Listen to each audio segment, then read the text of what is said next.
All right, introduce yourselves. I'm Bobby Ladd.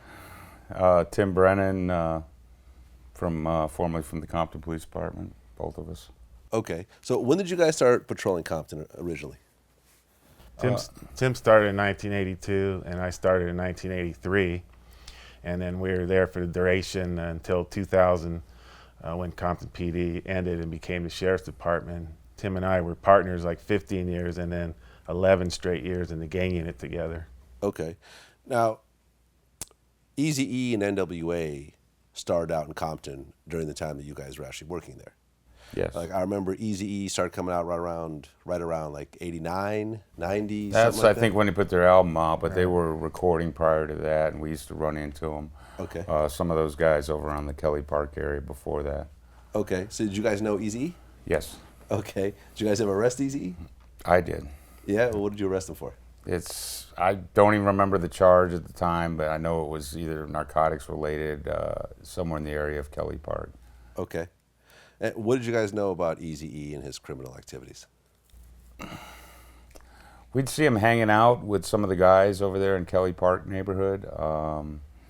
And at that time, it was mostly narcotics, cocaine. It just hit, rock cocaine. It hit in around '83 in Compton. And there'd be large groups of the gangs that would be selling. It was the outdoor dope markets back then.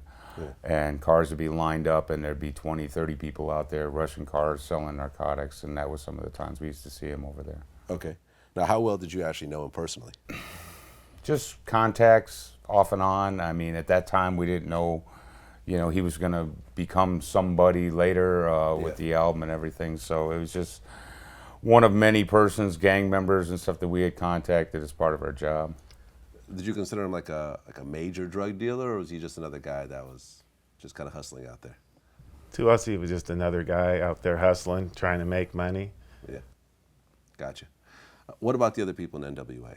Dr. Dre, DJ Yella, Ice Cube. I know Ice Cube, I'm not sure if it was actually from Compton, but I know Dre and Yella was, and Ren as well. We've dealt with some of them before, Ice Cube before, MC Ren. I don't recall the exact different interactions we had. We used to see him up at the swap meet sometimes in Compton. They used to, when they first started with a lot of the rap bands back then, they used to sell the underground rap tapes up at the Compton swap meet. Okay. And that's how everybody first started getting into the gangster rap music coming out of Compton.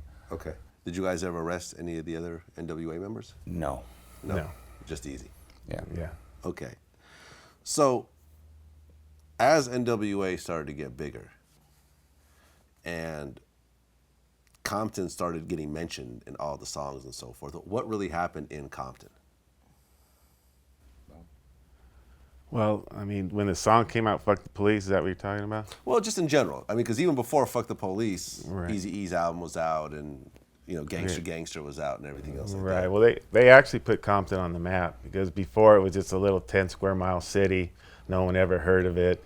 Tim had relatives that lived in Chicago, and Tim would tell them all the crazy stuff that went on, and they'd go, "Compton? We never heard of Compton." But now, when Eazy-E's album hit the market, it became worldwide. So now everyone want to know about Compton. Sure. Now, what about when "Fuck the Police" came out? And it seemed like it was aimed at the Compton Police Department. I believe it was aimed at us. I mean, the guys they saw, some of the guys that were hanging out in Compton from NWA, the guys they saw every day, the Compton police, the interactions they had running from the police and getting arrested and everything.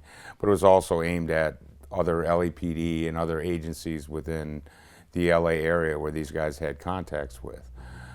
When that song came out, it basically, like he said, I'd for years been telling people this town's out of control, drive-by shootings, just, people hanging out the windows with AK-47s, and nobody seemed to really know what was going on. The news didn't pay any attention to Compton or South Central Los Angeles, and that kind of brought to the forefront of what was actually happening in a lot of these cities with the nonstop shootings, murders, the violence going on, the police and the criminals' interactions, and it woke some people up, and even some of the media started to pay attention to some of the shootings and murders that were going on, and that was drug fuel for the most part.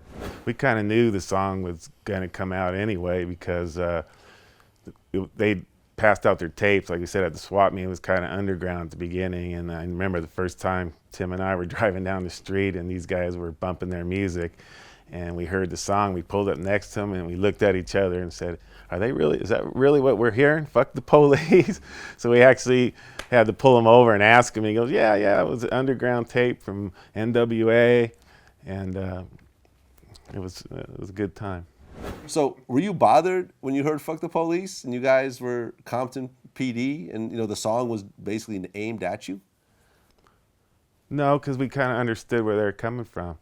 Because we lived it every day. We were out in the trenches with these guys, and they were actually singing about what was going on in the streets. So we understood. It was the rest of the country and the other agencies that didn't like it, and kind of, they were afraid when the song came out. Some of the older guys, I mean, didn't like it, I mean, and we basically didn't like it. But Right, I mean, yeah. we understood what was going on because we dealt with these guys, talked to them every day working gangs. And we know what they were talking about, and it was just them just giving their side of what they saw. Now, how much of this police abuse did you actually witness yourself? I mean, it's there's two different sides to that also, is Okay. what's called police abuse. Yeah. I know back then, I mean, it was a brutal time. We had 50 gangs within that city, in a 10 square mile city. And you had shootings every night, nonstop drive-by shootings going on. You might have 20 gang members standing around on corners dealing drugs, taking over somebody's front yard. So yeah, I mean, there was interactions between the police, and a lot of times the only thing that was the code of the gangs that they had was, that they're not going to move unless you move them. So sometimes you had to move persons around, and it wasn't, I don't consider brutal, but you got to get off the corner right now, because there's people that right here got to come out of their house. Yeah. They want to go to the park, be able to take their kids to the park without getting hit by a stray bullet because a bunch of gang members are hanging around. Okay. So, I can't attest to every person that said they've been abused. I mean, could that have happened? Yeah. That's not how we did police work. No. I mean, but you see some of the stuff that's been happening in the media recently, where you see what I feel are clear police abuses. For example, like you look like Eric Gardner getting choked to death by cops in New York. You saw like the little girl getting abused by that one cop, during a pool party and so forth. I kind of feel like stuff like that has always been around, but not, now that you have social media and everybody has a video camera, you get to see a little bit more of that. So did you guys see any stuff where it's like, I don't, where your fellow police officers are doing something where you're like, I don't know if that's really the way we should be doing our jobs? Well, I mean, a lot of it is adrenaline in the situations on both sides. Yeah. And yeah, has some people took that adrenaline too far? I mean, just like with Rodney King and everything, did they go too far at the end? Yeah, but once again, the media doesn't always show, what led up to, happen in that situation. Right. So there's, like I said, there's two sides to almost every story. Right. Have we seen people maybe with too much adrenaline going on, they might have reacted a little too harshly? Yeah, it's possible, but it's something that needs to be looked at through both sides. Yeah. Because too often it's easy to just look at it on one side, and you have one side saying this is how it always is, and the other side saying no, this is how it always is, and nobody's talking to each other about it. Yeah. And that's the police and the other persons on the other side that are saying that you're abusing us. Yeah. So there needs to be more dialogue between both sides Absolutely. to understand why things are happening.